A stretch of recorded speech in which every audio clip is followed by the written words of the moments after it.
如果你要隻雞，咧冇乜鹹味咧，當佢浸完嗰陣時咧就 O K 嘅啦。如果你要佢有味雞好食啲咧，我哋要好簡單，浸完隻雞之後沖凍水，跟住浸鹽水。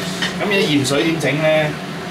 鹽水咧我哋攞300g 嘅鹽倒落去，唔怕㗎，多我嚟浸雞嘅咋。300g 嘅鹽倒落去之後咧，我哋加熱水。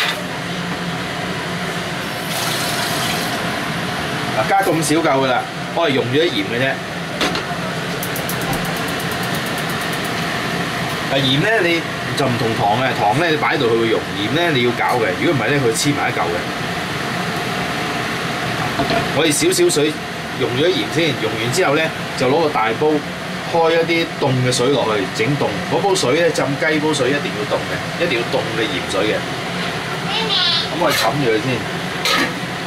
咁我哋等一陣，而家咧就等嗰個雞嗰個水咧就要再滾起上嚟。而家差唔多。佢話俾佢聽嗰隻其實就係咩啊？白切雞啊？其實呢隻咧就係白切雞嚟嘅。如果你要有味咧，有鹽啊，或者你落其他酒咧，就要喺呢度浸雞嗰煲水度落。嚇！如果唔落係咪可以整薑蓉啊嗰啲食？係啦，呢煲水而家浸雞呢煲水咧，乜都冇嘅，唔使落鹽，乜都唔使落嘅。有啲人咧就話要落洋葱啊，落成唔使落嘅，因為你要嗰隻雞有味咧，嗰啲味其實喺呢度，喺呢度。咁我哋等一陣，等佢水滾咧，跟住我哋再翻嚟睇下佢係點樣。